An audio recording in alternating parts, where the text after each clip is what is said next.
Udah.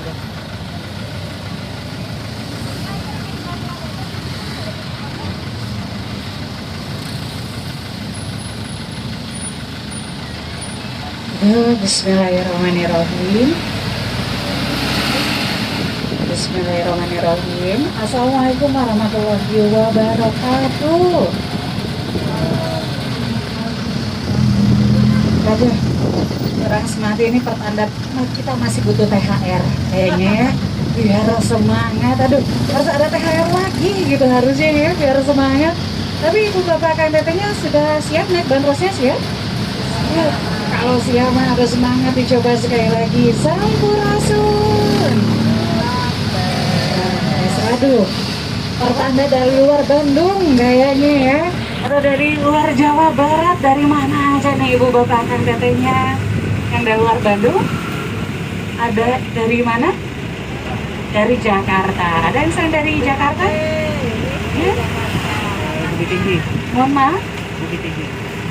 Bukit Tinggi Padang, Bu. Bapak saya juga orang Padang, tapi Pasaman. Coba kalau ditanya, aduh orang mana? Orang Bandung. Nah, untuk yang di luar Bandung, selamat datang di kota Bandung, ibu bapak Kang Teteh, untuk semuanya.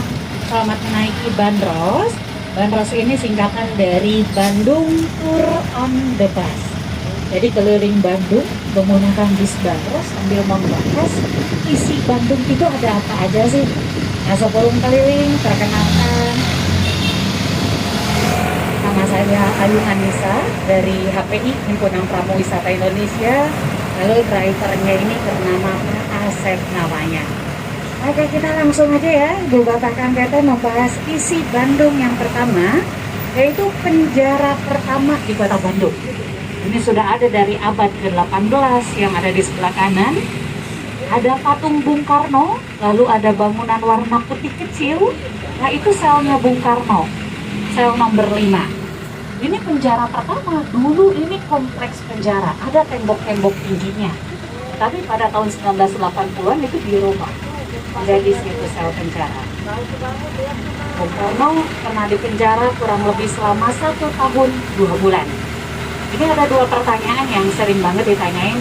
Kak Ayung, kenapa Bung Karno dipenjara? Terus kenapa sekarang nggak jadi penjara lagi? Malah jadi ruko-ruko dan toko-toko. Sebelum membahas 2 pertanyaan ini, kita lihat terlebih dahulu menara pengawasan atau menara penjagaan dari penjara Banjai pada zaman dahulunya yang ada di depan sebelah kanan. Ada bangunan warna putih yang dikelilingi patok besi. Nah, ini menara pengawasannya.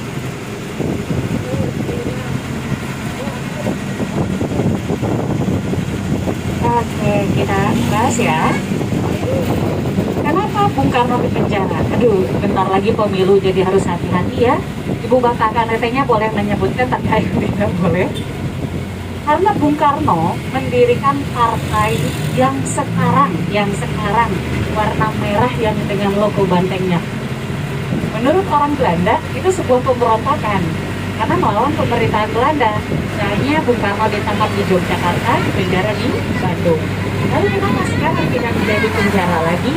Karena kota Bandung menerapkan sudah adanya larangan penjara di pusat kota. Makanya dipindahkan. Oke, kita cukupkan untuk Banjainya. Masuk sini, ini dia jalan ikoniknya Bandung. Yang katanya kalau ke Bandung wajib pisannya harus banget ke Jalan Braga. Sama dengan halnya kalau kita ke Yogyakarta wajib ke Malioboro, ataupun Jakarta dengan Monasnya, Bandung wajib dengan Braga. Tapi sebelum membahas apa itu Braga, boleh kita say hello dulu, dadah dulu sama orang yang hebat sekali, namanya Bapak Ramdan di sebelah kanan. Halo Bapak Ramdan. Mungkin bertanya-tanya, kamu nanya gitu ya, halo, siapa Bapak Ramdan ini? Wah, Ibu, Bapak Kadare sayang sekali kalau kita melewatkan sosok Bapak Ramdan ini. Bapak Ramdan, pengrajin wayang, yang melestarikan wayang, yang berjualan wayang, yang mengenalkan wayang ke kancah internasional. Sekelas Disbudpar Kota Bandung maupun Jawa Barat itu mengapresiasi keseriusannya Bapak Ramdan. Ada yang lebih hebatnya lagi dari sosok Bapak Ramdan ini, kan kalau jadi guide ataupun tour guide itu ya harus punya lisensi bahasa asing atau bisa menguasai 1 bahasa asing. Bapak Ramdan ini bisa 4 bahasa asing. Bahasa Jerman, bahasa Belanda, bahasa Inggris, bahasa Mandarin. Kalau ditanya, Ayu bahasa apa? Bahasa kolbu, Ayu. Bahasa kolbu ya. Itu tentang sosoknya Bapak Ramdan, jadi sayang sekali ya untuk dilewatkan.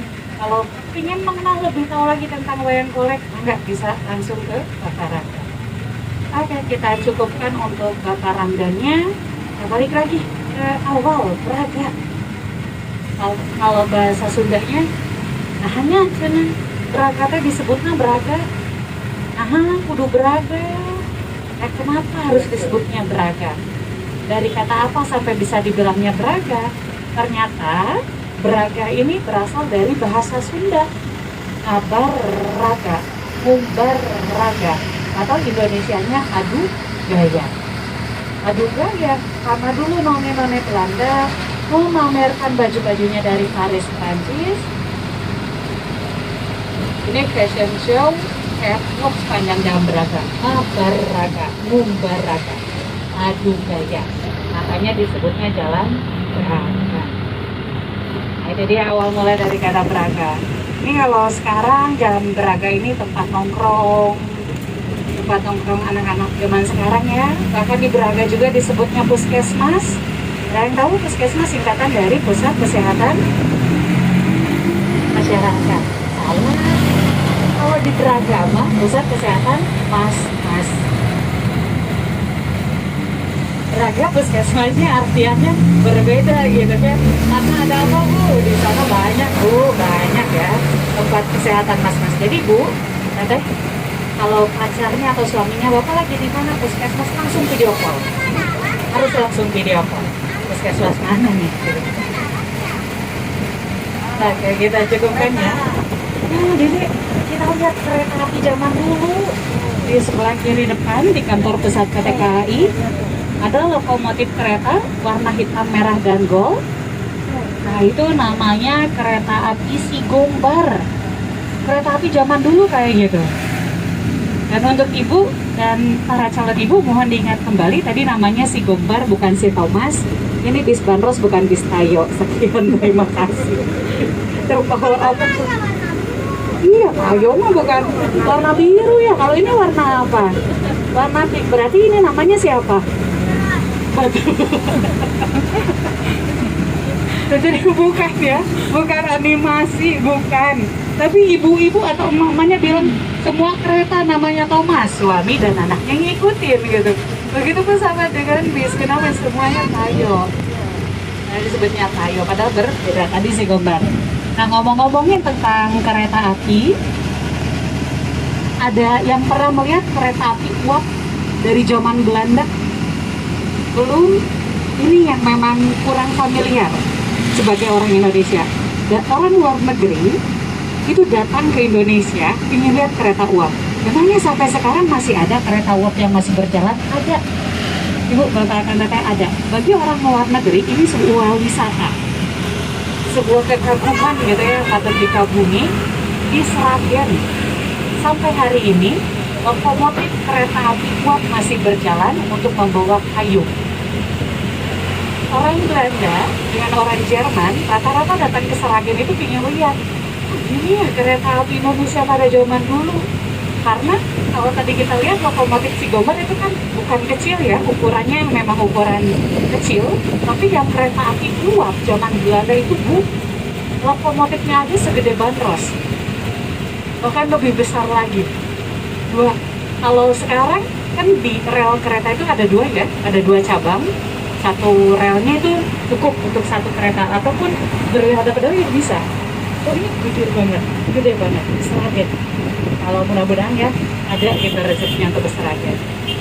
Sebelumnya mohon maaf kita tadi melewati kantor wali kota tapi tidak dibahas karena siun gitu. Karena takut jadi kita skip ya untuk wali kotanya ya. Oke, kita lanjut lagi di sebelah kanan. Nah, ini dia Rumah Dinas Pangdam 3 Siliwangi, rumah dinas terbesar kedua di kota Bandung. Dari ujung sana, ini tuh baru pertengahan, sampai ujung sananya lagi. Nah, ini rumah dinas terbesar kedua. Karena rumah dinas terbesar pertama itu Gedung Pakuan, rumah Gubernur Jawa Barat. Ini yang keduanya. Apakah Ibu mau punya rumah sebesar ini? Ada? Ya, Bu, sama. Aku mah kepikiran itu ngepelnya berapa dengan nyapunya berapa lama, bayar ART-nya berapa gitu ya, belum tukang kebunnya gitu kan, belum ini itunya, lebih yang minimalis saja. Nah, untuk rumah dinas Pangdam 3 Siliwangi dulu pemiliknya bernama Andreas de Wilde. Andreas de Wilde. Nah, siapa sebenarnya Andreas de Wilde ini? Dikatakan sebagai tuan tanah. Tuan tanah. Karena pada zaman dahulu hampir 50%, hampir setengah tanah di Bandung. Di Bandung, bukan kota Bandung, berarti se-Bandung Raya. Setengahnya. Pemiliknya bernama de Wilde. Ayu yakin ibu kalau teteh, ibu sama teteh kalau jadi istrinya Andreas de Wilde pasti basicnya lagi kita selaminan. Bahkan lebih dari kata sultan sosok Andreas de Wilde ini. Baik, kita cukupkan ya untuk Andreas de Wilde-nya. Masuk sini, ini Jalan Insinyur Haji Juanda, atau orang Bandung mah bilangnya ini Jalan Dago. Kita bakal bahas kenapa Jalan Dago disebutnya Dago. Ibu batalkan tetehnya boleh ditengok terlebih dahulu kanan dan kirinya. Ini banyak pohon yang usianya sudah ratusan tahun. Kita bisa lihat dari kulit-kulit pohonnya. Nah, pepohonan ini namanya pohon mahoni. Pohon mahoni yang udah tua sekali. Pepohonan ini sebagai bukti bahwa dulu Jalan Dago ini hutan belantara. Selain menjadi hutan belantara, Jalan Dago ini menjadi jalan utama nggak ada jalan lain lagi, mau nggak mau harus melewati jalan Dago. Jalan satu-satunya. Yang namanya hutan belantara pasti banyak kawan buasnya. Coba nih, ibu gemesnya, dedek, kakak, abang, kenapa nih mas? Ayo sebutin 5 hewan buas apa aja? Serigala, terus macan, terus harimau, beruang, satu lagi beruang putih, betul ya. Ya Allah, alhamdulillah dedenya nggak bilang mama lagi marah. Alhamdulillah ya, karena ada kejadiannya kayak gini gitu ya. Mama masih tersebutkan 5 hewan buas. Mama lagi marah. Mama kalau marah aku beli mainan. Waduh gitu ya. Bahaya, salah nanya gitu. Nah dulu kan di sana tuh banyak banget hewan-hewan buasnya. Dan otomatis membuat pribumi itu takut ketika melewati jalan Dago.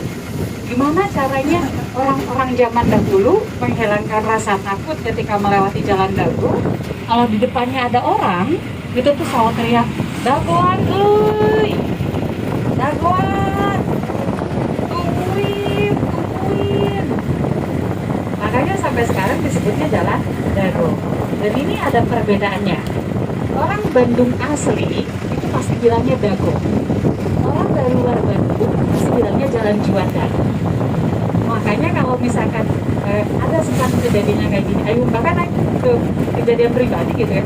Katanya mohon maaf, Jalan Juanda di mana ya? Di mana ya Kak Jalan Juanda? Tapi kalau misalkannya Bang, Jalan Dago di mana? Mungkin bisa langsung menunjukkan ya. Ini Jalan Juanda di mana ya? Nah, saya Dago Dago. Oh iya, Dago di sana. Itu perbedaannya ya. Oke, kita cukupkan untuk Dagonya. Dan di sebelah kanan, nah ini yang menjadi gedung yang menjadi landmarknya dari sebuah daerah Jawa Barat, Gedung Sate, kantor Gubernur Jawa Barat Bapak Ridwan Kamil dengan wakilnya Pak Uu. Kita bahas ya. Di sebelah kanan, ini yang bagian depannya dari Gedung Sate. Gedung Sate atau Sate Building ini dibangun pada tahun 1920 sampai 1924. 20-24. Lalu bangunan barunya dari tahun 1924 sampai 1929. Jadi total pembangunan Gedung Sate ini 9 tahun pembangunan. Terus ini ada 2 pertanyaan juga yang sering ditanyain. Kayu benar nggak sih yang di atasnya itu tusuk sate? Ibu bertanya deh, yang di atasnya teh penangkal petir. Beneran deh, penangkal petir bukan tusuk sate. Dan yang bulat-bulatnya itu ornamen bunga lotus yang belum mekar, keadaannya masih pucuk. Bulatannya sendiri ada 6 yang melambangkan biaya penghabisan sebesar 6 juta golden. Berapa 6 juta golden jika dikurskan, jika dirupiahkan? Tolong di garis bawah yang awal ya, ada kata kurang lebih.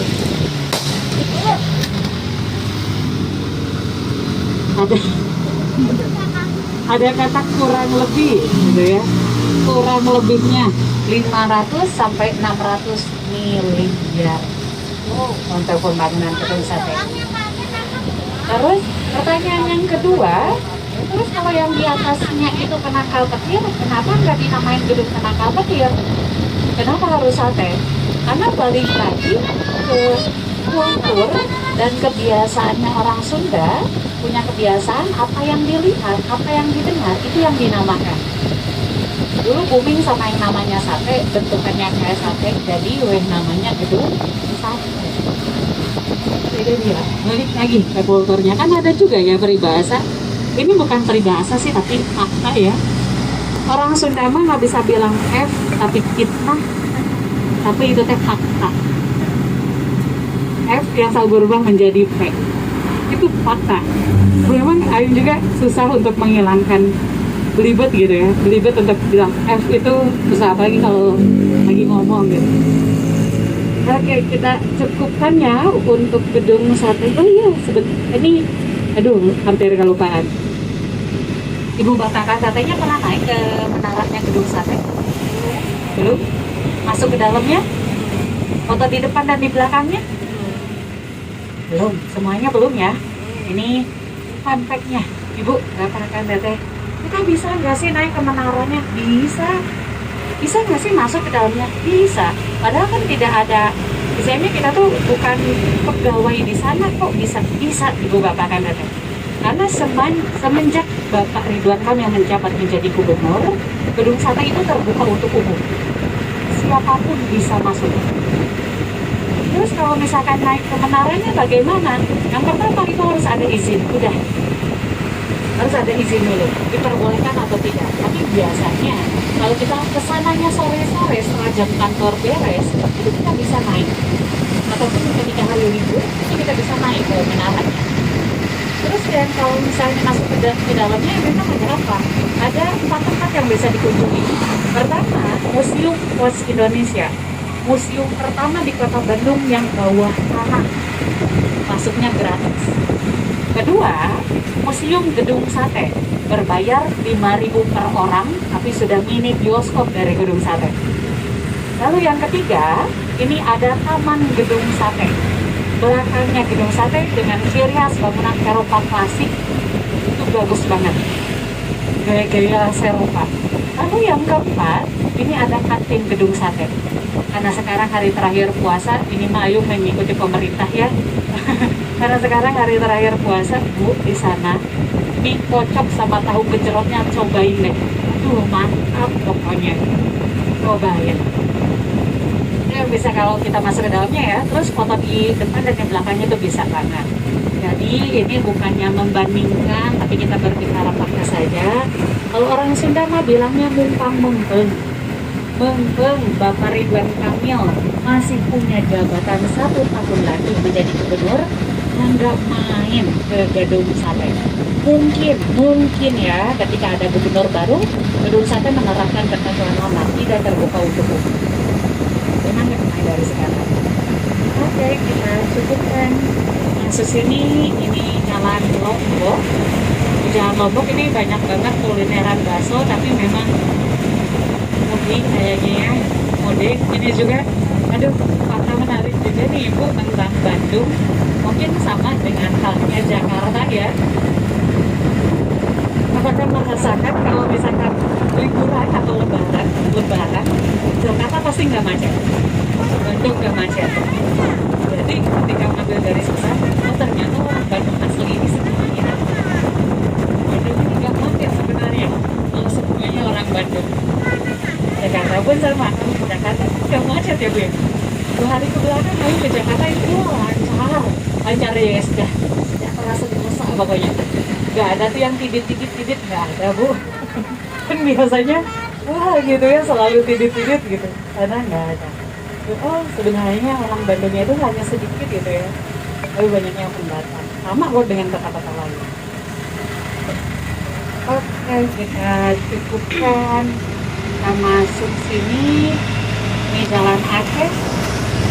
Dan kayaknya nggak boleh kalau ngomongin satu kota ini tanpa cerita urban legend atau tanpa cerita horor.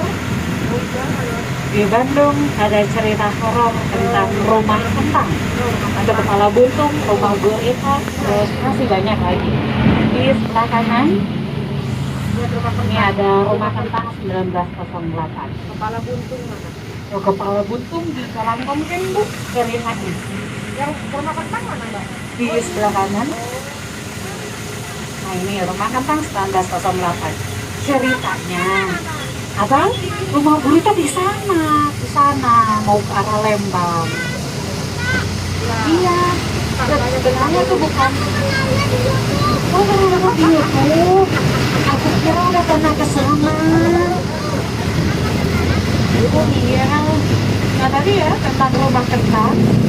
Rumah kentang itu ceritanya yang ada satu anak kecil nggak sengaja masuk ke dalam rebusan kentang. Ceritanya seperti itu. Tapi kita berbicara tentang metamorfosis ya dari sebuah rumah kentang. Tadi kan 1908. Mohon maaf kalau pembahasannya sangat sensitif karena mengenai agama, tapi sebisa mungkin diminimalisir. Dulu ketika awal pembangunan, rumah kentang itu tempat ringmasan. Freemason maksudnya tempat pemujaan tanda kutip yang bukan kepada Tuhan. Dulunya.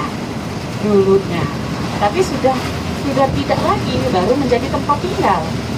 Dari ketika tempat tinggal ini muncul ceritanya tentang rumah kentang. Lalu setelah jadi tempat tinggal, kosong berapa? Cukup lama. Tahun 2021 itu direnovasi menjadi restoran. 2022 baru buka. 2021 akhir untuk rumah kentang itu opening. Nah, kamu pengen lihat rumah gurita? Susah kalau ke rumah gurita itu harus lewat rumah.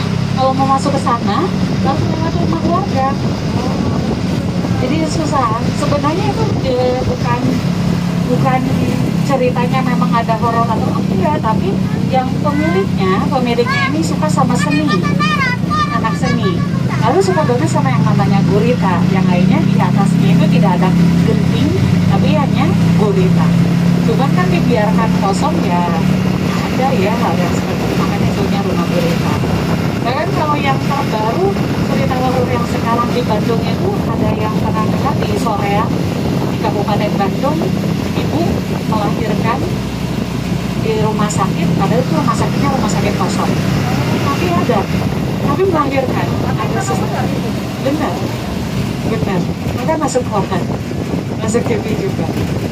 Itu yang terbaru ya di Soreang di Kabupaten Bandung. Rumah sakit hantu, rumah sakit kosong.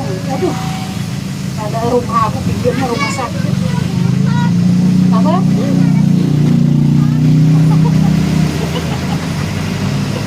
Korban YouTube.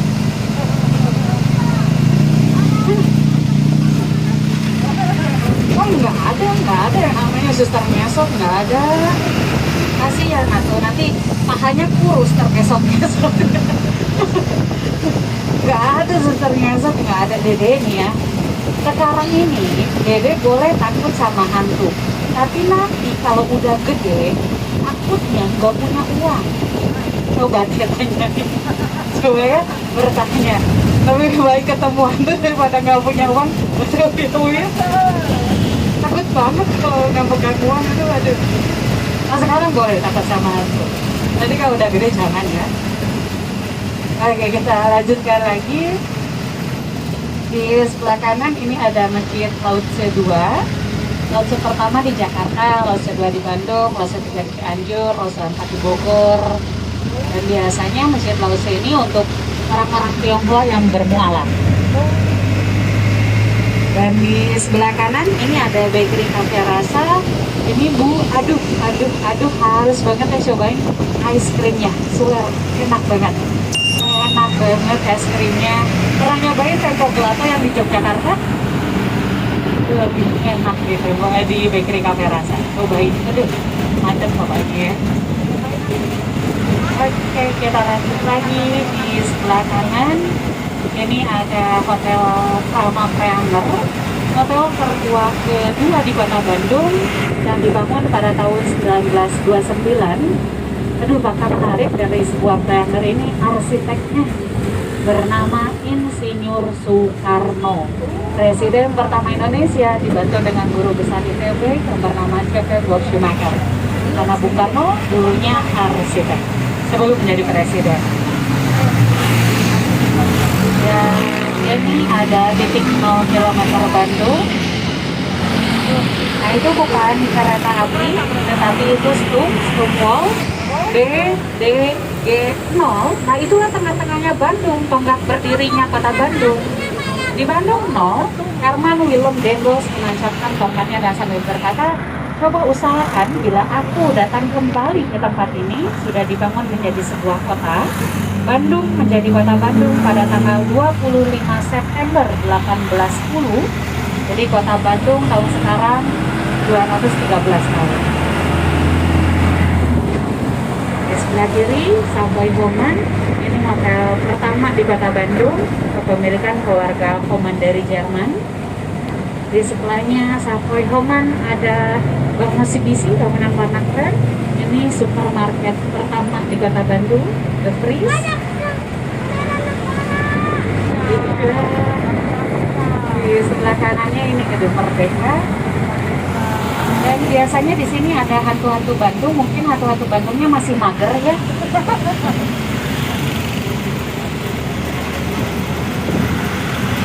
Nah, biasanya di sini. Tapi aneh bin ajaib, hantu di Bandung mah cuma takut sama Satpol PP. Sama yang lain nggak takut. Satpol PP doang yang ditakutinnya. Dan di sebelah kiri kanannya, oleh sebelah kiri ya, ini ada alun-alun Bandung. Mungkin ada juga yang sering nanya, Ayu itu rekamannya emang mau dibuka lagi ya? Kan dulu dibuka, tapi dari jam 3 sampai jam 6 sore. Nah, jadi hanya 3 jam dibuka. Dengan akses yang memang terbatas ya. Kenapa kok bisa ditutup? Karena ada insiden sampah ketika Idul Fitri kemarin. Kalau misalkan biasanya untuk sholat sih dibuka kalau biasanya ya. Kalau ketika sholat, terus Idul Fitri itu biasanya juga dibuka sampai dari pagi sampai sore sampai malam gitu dibuka, tapi biasanya besoknya takut kejadian yang terulang, Lebaran kedua dari jam 3 sampai jam 6. Jadi hari pertama Idul Fitri bisa ya? Iya, bisa. Kalau misalkan mungkin lebih enaknya lagi Bu, daripada Ibu ngegerar, aduh mesukan misalnya. Maksudnya daripada pakai koran terus pakai sejadah, lebih enaknya juga yang di dalamnya Bu. Ya di dalam itu lebih adem. Kan kalau orang Indonesia tuh kena trik matahari, oh my god gitu. Si logamnya gitu. Di dalamnya lebih enak. Kalau nggak di teras. Oke, kita dudukkan. Ini jalan Otista. Di jalan Otista, di sini kita bisa lihat makam para Bupati Bandung terdahulu dan makam pahlawan nasional Raden Ibu Dewi Sartika. Tapi sebelumnya Otista ini singkatan dari Oto Iskandar Dinata. Pak Oto ini memiliki julukan dari orang Bandung, si galak harupat untuk julukan Pak Oto ini. Tapi sekarang dijadikan nama stadion. Dulunya julukan Pak Oto. Di sebelah kanan, nah ini dia makam para Bupati Bandung dan pahlawan nasional Raden Ibu Dewi Sartika. Tapi di garis bawahi, makam Bupati Bandung ke-6 Wirata Kusuma II dimakamkannya di belakang Masjid Agung. Jadi kalau ibu bapak dan tetenya turun dari Bandros, masuk ke arah jalan dalam Kaum yang tidak ada motor atau kendaraannya untuk berjalan kaki, di sebelah kanannya itu nanti ada gapura tulisannya makam Wirata Kusuma II. Tinggal lurus aja sampai mentok, udah ada makamnya. Oke, masuk sini jangan kepatihan. Di sebelah kirinya ini ada King Shopping Center. Oh, pernah main di sini? Iya, seru ya. Naik kulil. Tahu nggak? Tahun 2016 King Shopping Center itu terjadi kebakaran 5 hari baru padam. Dan King Shopping Center mall pertama di Kota Bandung. Jadi kalau ada yang bilang, oh tapi mall pertama mah BIP, ITC, Palaguna, gitu dan sebagainya, bukan, tetapi King. Karena terjadi kebakaran, direnovasi ulang, makanya kayak mall baru. Ingat banget dulu sebelum terjadi kebakaran, setnya itu udah warna oranye dengan pengelupas ya si kulit-kulitnya ini, warna oranye, terus bangunnya agak melengkung, tidak seperti sekarang. Iya. Aduh, alhamdulillahirabbil alamin ya Bapak Teteh. Sebentar lagi kita nyampe di shelter awal. Ayung sama Pasep mengucapkan hatur nuhun, terima kasih sudah naik bandros. Tabarakallahu minkum, minal aizin wal faizin. Ada salah kata atau perilaku yang kurang berkenan mohon dimaafkan. Kritik dan sarannya mangga disampaikan. Cek kembali barang bawanya, takut ada yang ketinggalan. Wabillahi taufiq wal hidayah. Wassalamualaikum warahmatullahi wabarakatuh.